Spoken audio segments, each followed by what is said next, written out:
All right, we're going to get started with you. Give you two handouts. One is you should get the first handout for every single session, which is just kind of an outline with key takeaways, and you can write notes. And if you lose papers the way I do, I would recommend take a photo of it after you write notes on it. Now you got it. It's just so much smarter. And so we'll introduce ourselves. Who are you? My name is Jen. I'm part of the Avoid the Ball team. So Jen is the Chief Operating Officer for Avoid the Ball Global, and she wants to say this about herself. She's a Master's in Business Administration. She's worked with several different companies and been really successful in real estate for a good while. Real estate different than you, and real estate doing stuff on computers a little more than walking around places. And then I'm Jamie, and I'm Avoid the Ball. I'm the Executive Director. So. Some of the things that we'll talk about today are, it's kind of fun to frame this conversation because in this current moment, we are in a supervisory relationship. I'm her boss. And so some of the stuff that we'll talk about from the different sides.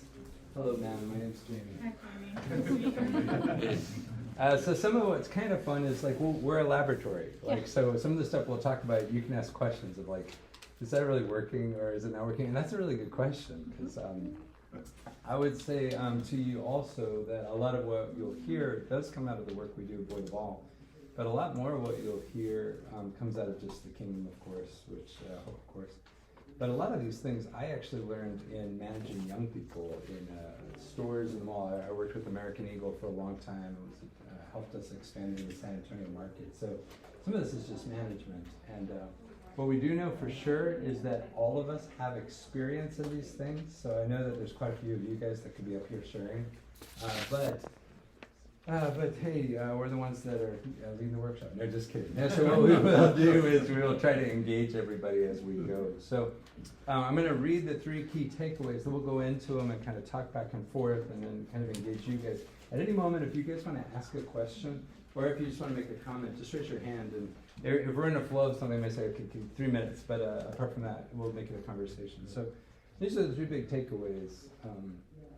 Supervisors can build developmental relationships with employees, developing them as people spiritually and professionally in life-changing ways. Number 2, developmental relationships express care, challenge growth, provide support, launch them into meaningful roles, and expand possibilities. And that entire point is this sheet, which is brought to you by the Search Institute. They're a Christian research institute up in Minnesota that have been at this since the 1970s, and they are great. And this resource is for sure great. And then the third point we'll say is great. Bosses disciple or discipline those they lead in ways that can guide them closer to Jesus, into kingdom realities, and to follow Jesus into his purpose for their lives. So I think the point we would want to say to you is a lot of what we're saying out there is that all of us are called to be missionaries. And so what's interesting about that is no matter what spot you're in where you have influence, which could be crosswalk guard, could be bus driver, could be customer at the counter at Delta Airlines where they're trying to figure out how to get on. I guess what for you guys it was United. But in whatever situation you're in, you're impacting people, and so the kingdom is being brought to bear. And so this idea that some people are, I'm in a ministry moment, well, okay, of course, yeah. But in every single moment, you're touching somebody. So when you're put next to somebody where you're a part of helping them help your company, of course, but helping them find a way that helps them to help your company is an incredible opportunity to not only change their life, but for your life to change. We manage upwardly too. Remember that. If you want to make a lot of money in life, learn how to help your boss succeed. And so I led my boss to Jesus at Lenox Mall as we were clothing business leaders. So we're just kind of expressing these things. What I would say to you is I would just challenge you right from the beginning is if there's any part of you that doesn't see the way that you would relate to people that you could either supervise or that supervise you as a kingdom opportunity to see God move, you're missing something. Now, I also want to say I do not mean preaching to them. I really honestly think that's usually will blow it. If you go on preaching, probably almost anywhere these days, unless you go a few hundred years back and you're Whitfield and Wesley standing out on the street corner. But what I would say is you you guys have such an incredible opportunity to impact people's lives. And so getting this idea that it's gotta be about preaching, or this idea that you're gonna put on a ministry hat, it's gonna happen, you're missing so much of where the kingdom is brought to bear on people's lives. And so each of you have a chance to do some pretty great stuff. Anything you say? Great. Okay, so first one, supervisors can build developmental relationships with employees, developing them as people spiritually and professionally in life-changing ways. These tools here on the second point, I'll just read them to you quickly, but express care, show me that I matter to you. That is a great one. If you say to anybody in your life that they matter to you, you're a butcher, whoever it is. But specifically, if you say to the person who is looking to you for their development, looking to you for the possibility of promotions, looking to you for the possibility of working next to them day after day, you show them that they matter to you, it is instantly ministry. It's a big, big deal. First of all, they will work their hearts out for you. I will, by the grace of God, I will say to you, I was a great manager. And I got people to work for about $4.50 an hour to $6.50 an hour to $8.50 an hour. And we always were the best. But the thing is that we paid them in ways that you can't quantify with money. When they were there, they found a place that somebody saw them. And when they were there, they found somebody who both saw them and started looking for where they were headed next that could help them get there. And so the expressing care part, it can't just be that you express it. It has to be what's out of the fullness of the heart the mouth speaks. It's gotta be, it's what's in your heart. Like, these people that God has given you, that you're supervising, have been given to you to care for. There's another way to think about this, is they've been given to you to fight for, including against themselves. Like their own limitations, their own bad behaviors, their own bad attitudes. Maybe you guys would say, but my workers, they don't have those things. I would say, I have those things. Like this poor guy has to talk to me every Friday on the phone at 12:30 and has to deal with all my stuff. But the truth is we all are facing self. We're all facing our limitations. And to have somebody next to you who cares enough for you to also confront everything. Because this is not to say, hey, you just lost that deal for us, you're amazing, love you. No, because you are now freeing them to be a loser for the rest of their lives. You gotta be able to say, hey, you lost that deal, come on. Like, it's okay, we're gonna be all right. Yes, it can never happen again. My favorite part of expressing care is firing people. It's one of the most powerful moments you can have in somebody's life. Sometimes it was funny. Kid comes in late for the third time and I'm looking at the want ads. He's like, what are you doing? I'm like, I'm looking for your next job. I've got to figure this out. He's like, are you serious? I'm like, yeah, you have demonstrated the fact that this is not the place you want to be. I hear your vote. You win. Let's get you on. But a better conversation is sit with somebody, and I had a guy who was from the military who was working at Gwinnett Place Small in the Olympics. He just got out of the military. He's sitting there and he's folding t-shirts badly. And there's 16-year-old kids folding shirts. And I walked up to him at the end of his day. He was in management training, and I said, you gotta get out of here. He's like, what are you talking about? I need this job. I said, I'll do anything I can to get you a better job than this. But those 16-year-olds, they're gonna eat you up on folding t-shirts. You're terrible at this. It's beneath you. It's beneath your dignity to do something that, you fought for us. You've done some great things. Or to sit and say to somebody that had gone through 3, a verbal warning and a written warning, and you sit down and you just say, we are learning together that this isn't working. Let's talk, where do you want to be? And sometimes people have cried and held on to me as you help them out. So expressing care isn't just like attaboy. It sometimes is. If they need an attaboy, and if it's helpful, yes. But challenging growth, push me to keep getting better, is there as well. Okay, here's the question, Jen. First of all, as I have been a manager to you, you poor person, I am pretty tough to work with, Yes. notoriously, and push people past boundaries a lot, which we'll get to in the next one. But how would you say you felt cared for? And then also next question is, now you're supervising people. How are you doing at expressing care for people you're supervising? So I think one of the first things that happened when I joined Boy the Ball is that it wasn't around just the work. So like I was in the office and I kept being pushed to talk about what was I facing in my life. There were sometimes small questions like, what did you do last night? How was your family? All of these things. but then being pushed to constantly relate to someone, because you can very easily just sit next to someone and be on a computer and not know them. And then my whole upbringing was about like, how do you be the best at your job? How are you the most excellent? How are you at the most skilled? But then that also makes you very, it puts a lot of pressure on you. You think you have to do it alone, and then you can't learn, you can't fail, you can't do all these things.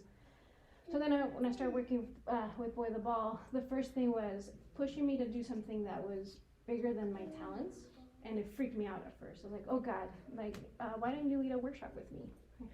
Thanks, Jimmy. This is them. No, but keep getting pulled into things that were really big, but then that is putting the practice of faith in every situation that I'm facing, even if it's work. I'm still having to do that. I'm having to like step out. Being pushed to work in a team took away the pressure of me being the one that's talented and having to deal with it, but then it also pushed me to like communicate, and it brings up things in my heart that are very interesting conversations of like, you didn't communicate well, or you took it all on yourself, or like, are you dealing with control? Like, it brings up all of these extra conversations. And so but then in every situation I get put into trying something new that I've been trained a lot to do. So it's not like I don't get put in situations where it's the first thing I have to do alone, you know, but like I've been in conversations with Jamie. He's been showing me, we've been doing it together side by side. He's delegated a few times, a few parts of it, and then we come back together and say, what did you what did you see? What did you struggle with? Like, let's talk about it. And then I get put in another situation when now it's just me. If I mess up, which I have, the discipline is very like it's challenging. Quiet, sweet. It's like, you didn't do this because of these things, but then it's a conversation that is together. Like, he won't let me out. Like, what is the saying? Let you out. Let you off the hook. Hanging to dry, Hanging. or Hang something you like out to that. Hang dry. them out to dry. That's it. Where I don't have to like face the problem by myself. Like, he'll come with me and help me solve it, but then we'll talk about it together. And so if I fail, it's not because of my value. That's something that keeps being brought up. It's not what I do for work, it's who I am. And so that's very strange, because it's a weird mindset, you know, like in American culture specifically.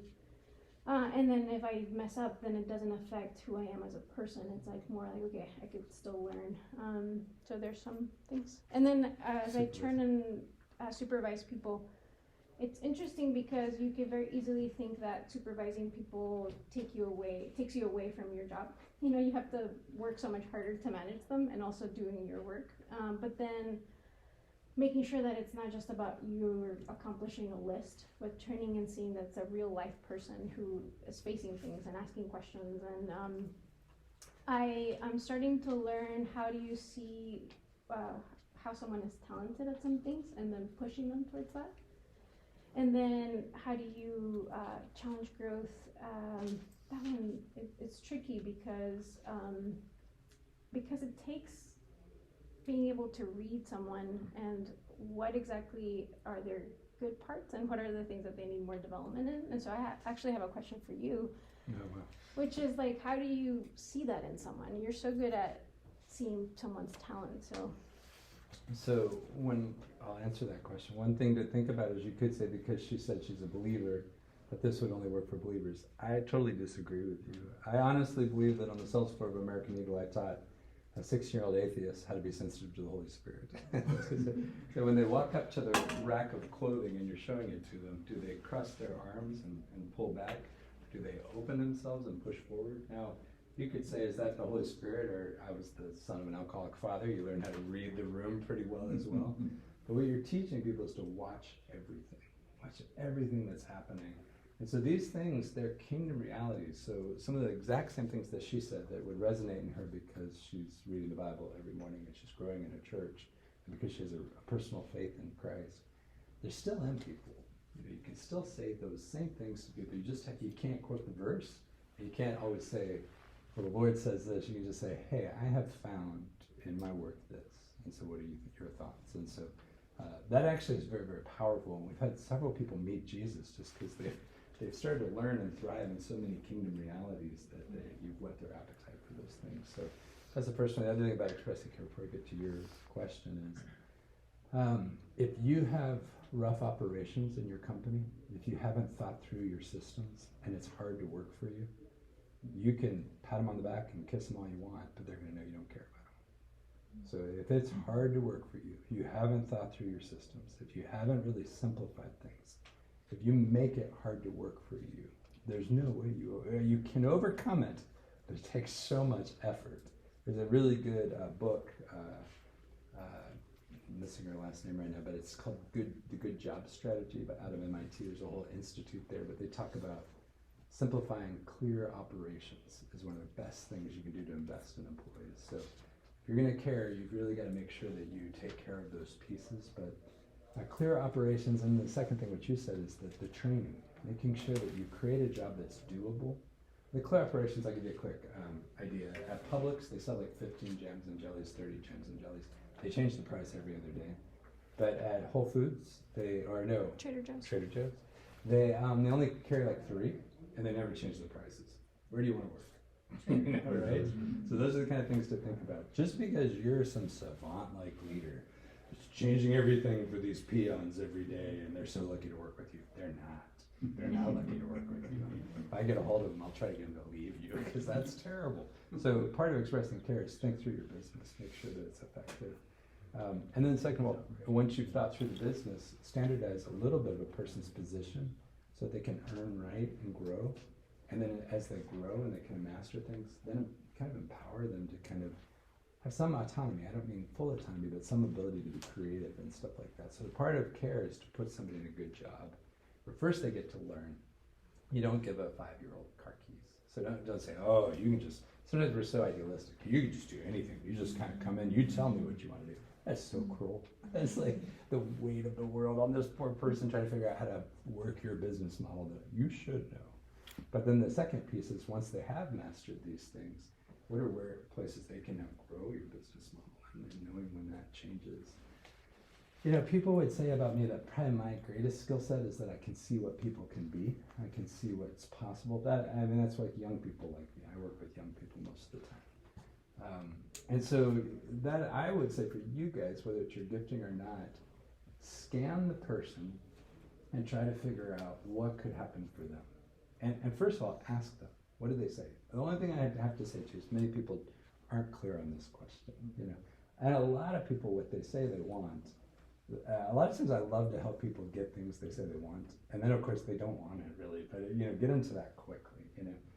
But over time, asking them and challenging them and wrestling with them, in some ways in working with somebody, you can kind of wrestle with them to see whether they have an accurate perspective of what they really want. That's one of the things that's really interesting. With Jen in the very beginning, wrestling with her about like, okay, so you're good at this and work. Okay, so you're good at marketing. And then I realized pretty quickly it wasn't marketing. I think my first read from listening to her was it was marketing. Then I thought it was building an app and stuff like that, because she can do it, she's doing it. But what's really interesting is a few months ago, she started to say, I think what I really am made to do is help people. I'm really made to help people. That's key. And you can tell right now that it's right. It's not the full story, but it's more right than marketing, that's for sure. So I think one thing is assessing where their journey is heading, very much based on what John Stenko was talking about earlier. And the next thing is look at where your company is heading. And what I'd say is one of the greatest things you can do is help them where, at least for a period of their journey, you have to ask yourself a question: can they fight for this company in a way that will help the company get better and that will help them develop to get towards their goal? And if so, then you've got a good employee on the right seat of the bus. There are times where you will actually realize it would warp them to be good at this business model, and releasing them is great. Every once in a while, you may realize that your company is constructed incorrectly, and God has brought this person to you, and it's time to change everything. And that's fun. I actually think that's a good moment. And actually, Jen has been a game changer in a lot of ways. So I would say assess people, assess them constantly, assess your business, and find that overlap. And I say to people, I used to say this down at Lenox Square Mall, I used to say to lawyers who worked for me on their off-duty time, I would say, It is not your life purpose to fold t-shirts. I'm sure of it at this men's store. But it is your life purpose to do things with excellence. So I'm gonna make you fold those t-shirts like crazy and do it great. And that you will carry away with you. And so that was a place where for a lawyer on a weekend, it was a commission job where they're making good money on the weekend, getting also discounts on their suits. So that was it lined up for them. But the excellence piece and not being a jerk and the social emotional development piece, some of that they were lacking. So where you can find that thing, I think assess, listen. You are in a friendship where you're learning from each other. I walk into the situation thinking I know a lot about people, and I'm probably thinking, Jen's like this person and this person. And you start there, but then you have to be so careful because the rest of the learning is how much they're not like that person, how different they are. And that's really interesting. I do use templates like that in my head, but they remind me of this person. I start using that as a map, and then I quickly have to be open to not put them in the prison being that person because they're not. So that's a cheat you can use. That answer your question? Yeah. All right. Express care, challenge growth. The challenge of growth, expect my best. Push me to go further or to stretch. Hold me accountable. Inspect what you expect. Like if you have delegated something to somebody, you owe them to train them. So it's pre-work. You owe them to come and look at what they've done. Kathy says to me all the time, I don't have a vice president. I don't have anybody who will, so she'll say, like, how did that go? Or what happened here? Like, she loves feedback. She's my wife. But I think we all do. We all love that there's feedback. So accountability is them having the ability to give an account. And reflecting on failures is really, really great. I think sometimes we think that being a good boss means not being challenging. I think you are so wrong. You're so wrong. I think when you see somebody almost want to kill you because you're pushing, I'm speaking personally, because they're pushing into this thing where it feels like they're off the ladder, trying to get to that light bulb and they're about to die, and then they realize their arm is way longer than they ever thought, or that actually they have the ability to use the force. And now you help them discover the force. And so, any thoughts about that one? Yes, feedback is hugely important, and then nothing is unimportant.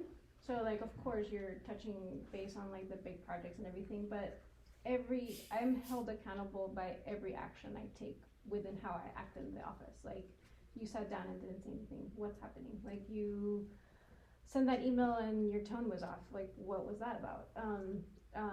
If I do something, I do have to come back and give an account, and if I don't, I'm disrespecting the way that the structure was set up. Like, I was delegated an authority, but it's not mine, so I have to come back and say, this is how it went, and I do share everything.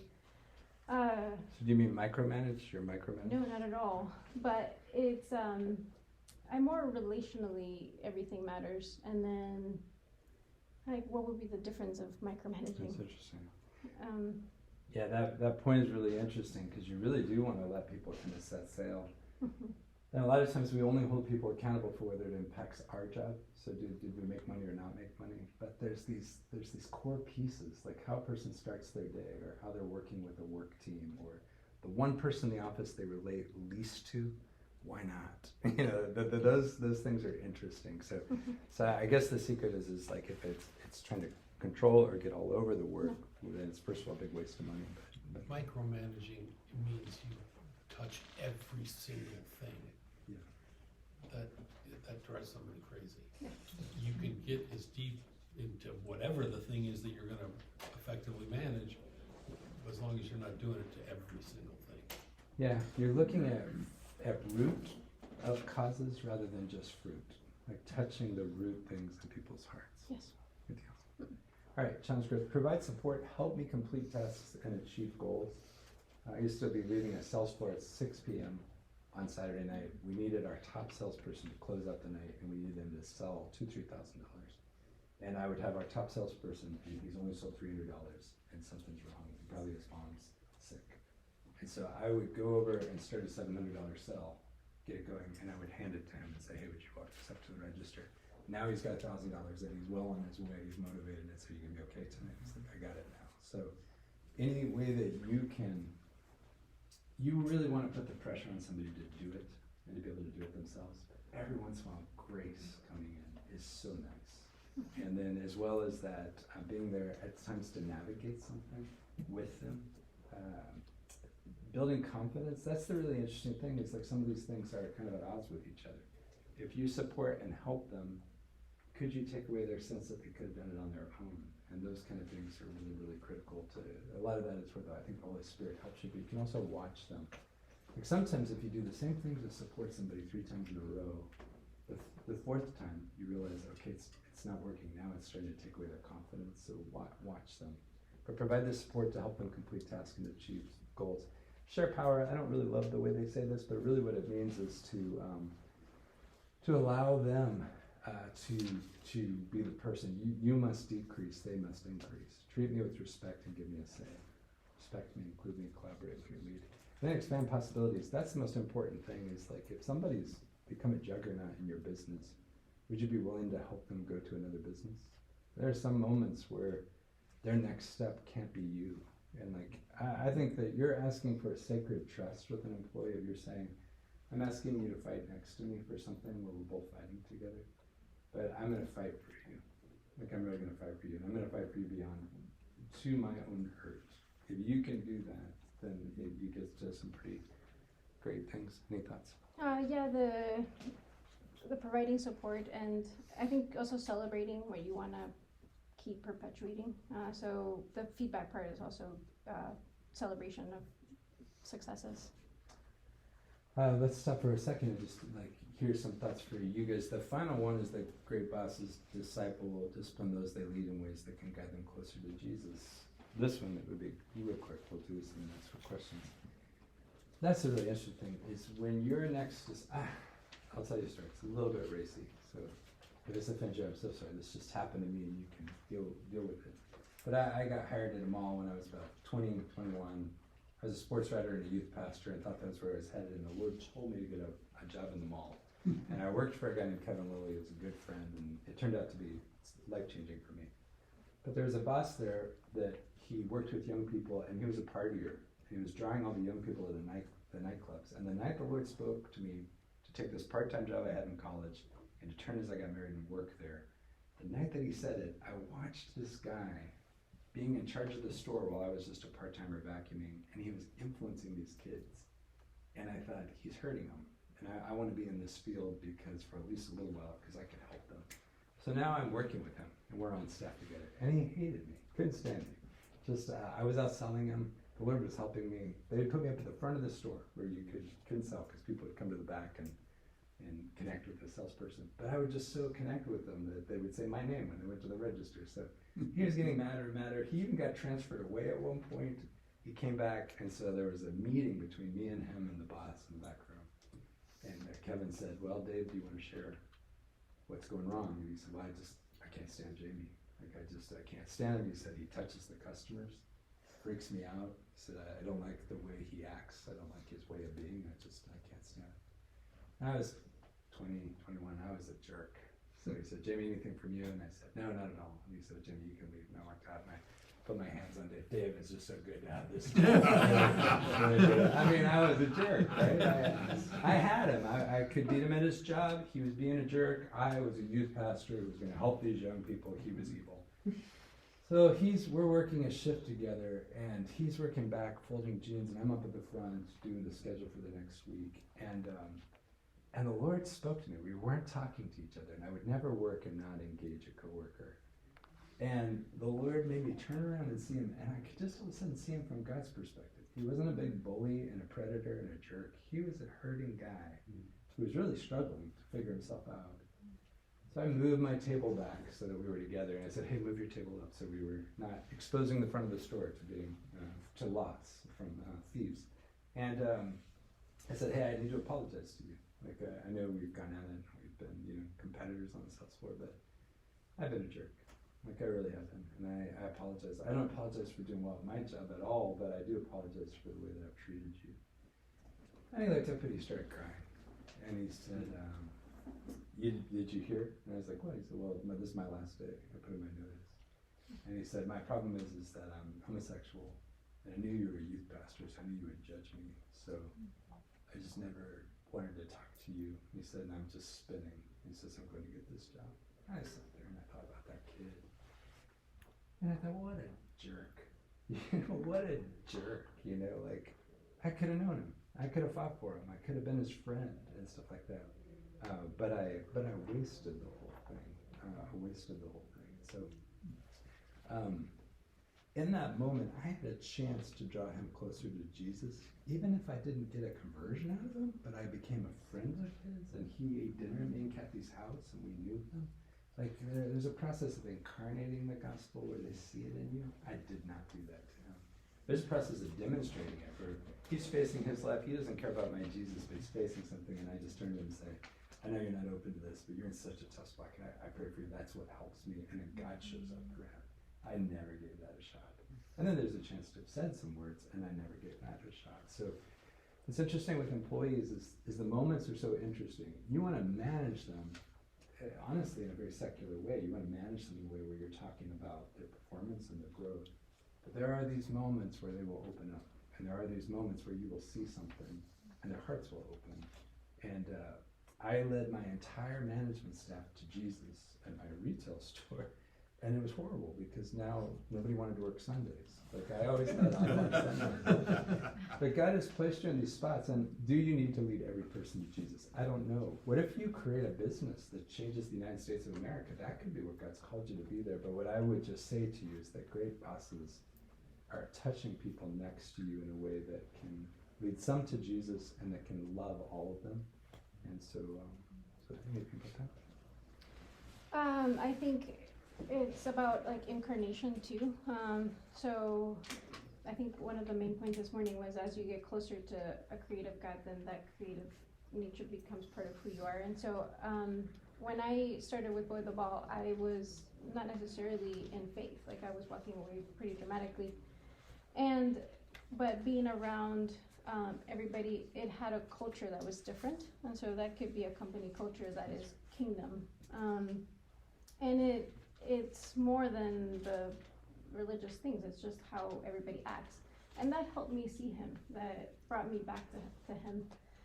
I think giving vision for my life in that moment was helpful. Like I was being put into working together towards something that gave dignity, or that gave the fact that I could contribute to this. And so it pulled me into a conversation that was different than the one I was having in my head or with other people, And that in some ways is his kingdom. He gives vision. Even when it didn't make sense at the time. So those are some thoughts. Those are good ones.